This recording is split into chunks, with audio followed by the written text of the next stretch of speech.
لیکن پاکستان میں آ کر ان سے غلطی ہوئی. اس کے ہاتھوں خیر بھی آ سکتا ہے، شر بھی آ سکتا ہے. ایک شعر تو وہ ہے بانگے درا کا جو میرے تحت الشعور میں کہیں چپک گیا تھا. بسم اللہ الرحمن الرحیم. السلام علیکم. ایک ڈاکٹر جس نے لاکھوں روپے کمانے والا پیشہ چھوڑ دیا، ایک عالم جس نے اپنے استاد کی جماعت سے علیحدگی اختیار کر لی، ایک مقرر جس نے حکومت کے سامنے بھی اپنے موقف پر سمجھوتا نہ کیا. آخر ڈاکٹر اسرار احمد کون تھے اور کیا واقعی انہوں نے حکومت پاکستان کا دیا ہوا 17 امتیاز واپس کر دیا تھا؟ تو اس کے پیچھے اصل وجہ کیا تھی؟ آج کے اس ویڈیو میں ہم ڈاکٹر اسرار احمد کی زندگی کے ان پہلوؤں کو جانیں گے جن کے بارے میں بہت کم لوگ جانتے ہیں. ان کی پیدائش سے لے کر ہجرت تک، میڈیکل کی تعلیم، جماعت اسلامی سے علیحدگی، تنظیم اسلامی کے قیام، جنرل ضیاء الحق کے ساتھ تعلقات، 17 امتیاز واپس کرنے کے فیصلے اور ان کی آخری زندگی تک کے اہم واقعات مستند تاریخی حوالوں کے ساتھ آپ کے سامنے رکھیں گے. اس ویڈیو کو آخر تک ضرور دیکھیے گا کیونکہ اس میں چند ایسے تاریخی حقائق شامل ہیں جو عام طور پر بیان نہیں کیے جاتے. 26 اپریل 1932 کی صبح برطانوی ہندوستان کے ضلع حصار میں ایک ایسے بچے نے آنکھ کھولی جسے بعد میں دنیا نے مفسر قرآن اور مفکر اسلام ڈاکٹر اسرار احمد کے نام سے جانا. یہ وہ زمانہ تھا جب برصغیر میں آزادی کی تحریک زوروں پر تھی.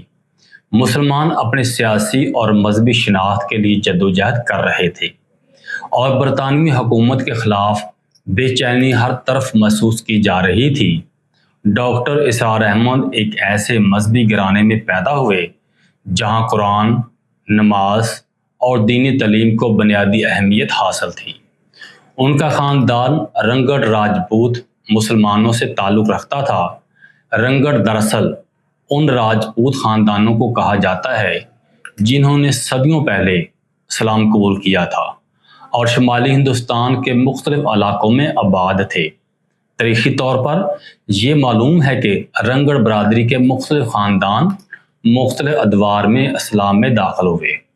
رنگڑ راجپوت کے اسلام قبول کرنے کا عمل ایک ہی وقت میں یا ایک ہی شخصیت کے ہاتھ پر نہیں ہوا بلکہ شمالی ہندوستان میں مختلف ادوار خصوصاً 13ویں سے 16ویں صدی کے درمیان مختلف صوفیہ کرام، علماء کرام اور مقامی سیاسی و سماجی عوامل نے اہم کردار ادا کیا.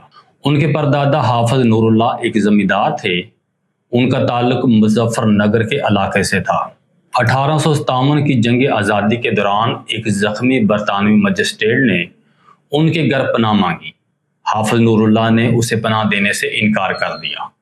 اس انکار کو انگریز حکومت نے بغاوت اور دشمنی تصور کیا اور جہاں دوسرے مسلمان خاندانوں کی جائیدادیں ضبط کیں تو ان کے خاندان نے بھی مشکلات کا سامنا کیا.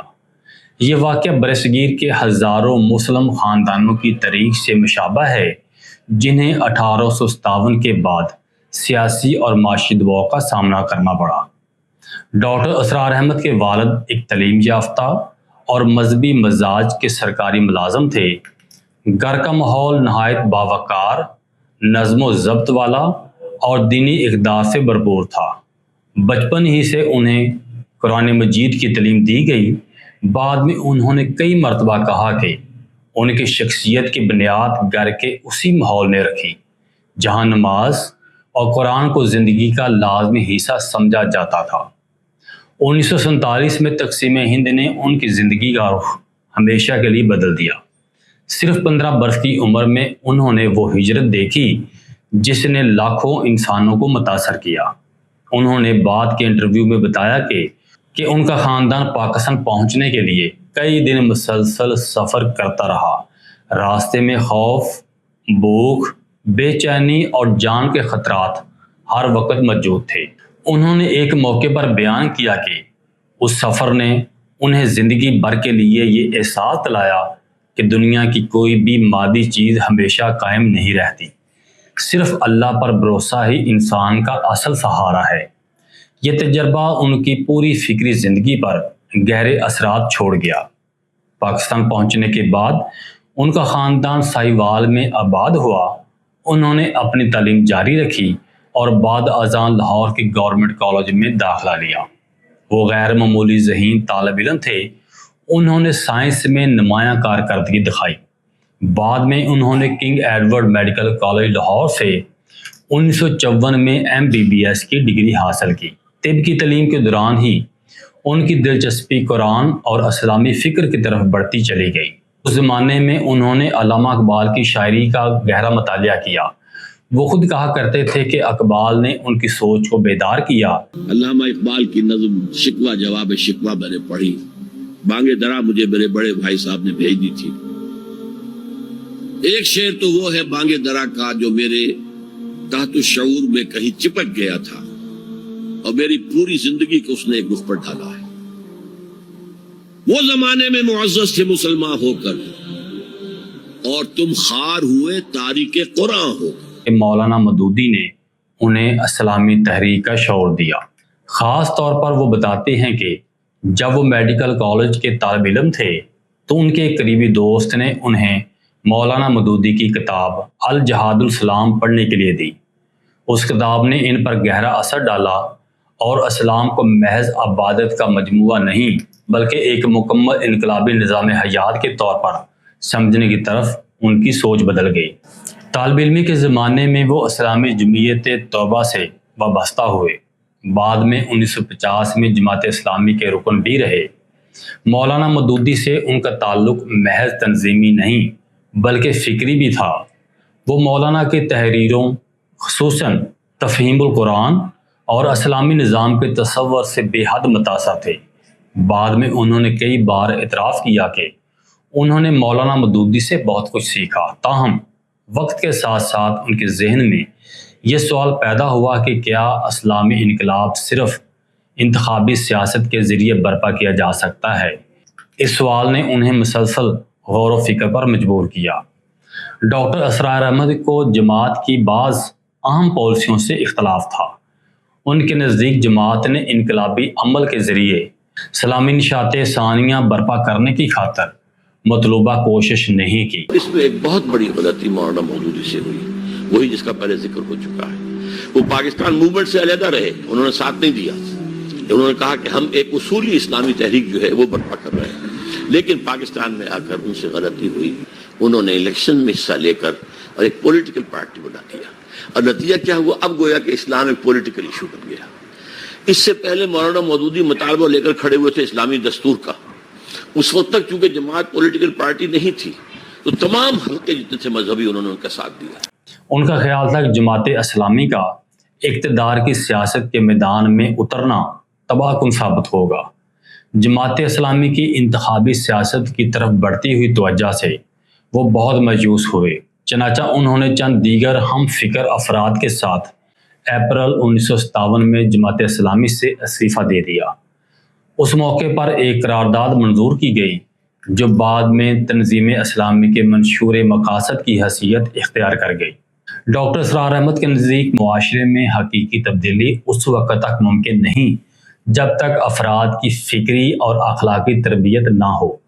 وہ سمجھتے تھے کہ پہلے قرآن کے ذریعے انسانوں کی اصلاح ضروری ہے، اس کے بعد سیاسی نظام میں تبدیلی آئے گی۔ دوسری طرف جماعت اسلامی انتخابی سیاست کو بھی اسلامی جدوجہد کا ایک اہم ذریعہ سمجھتی تھی۔ ڈاکٹر اسرار احمد نے بعد کی تقاریر میں واضح کیا کہ وہ مولانا مودودی کا احترام آخری وقت تک کرتے رہے اور انہیں اپنا محسن قرار دیتے تھے، اگرچہ حکمت عملی میں اختلاف رکھتے تھے۔ ڈاکٹر صاحب کی زندگی کا ایک انتہائی اہم، کم معروف اور گمنام واقعہ ان کی طبی پریکٹس ترک کرنے کا فیصلہ تھا۔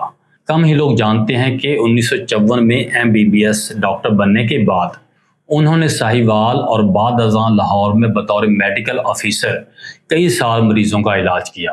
ایک دن جب وہ کلینک میں مریض دیکھ رہے تھے تو اچانک ان کے ذہن میں یہ خیال آیا کہ وہ جسمانی بیماریوں کا علاج تو کر رہے ہیں لیکن امت کی روح اور فکر کی بیماری پر دھیان نہیں دے پا رہے۔ اسی لمحے انہوں نے اپنا اسٹیتھوسکوپ اور ادویات کی شیشیاں طاق پر رکھیں، کلینک کا لائسنس منسوخ کروایا اور آئندہ اپنے آپ کو وقف قرآن کر دیا۔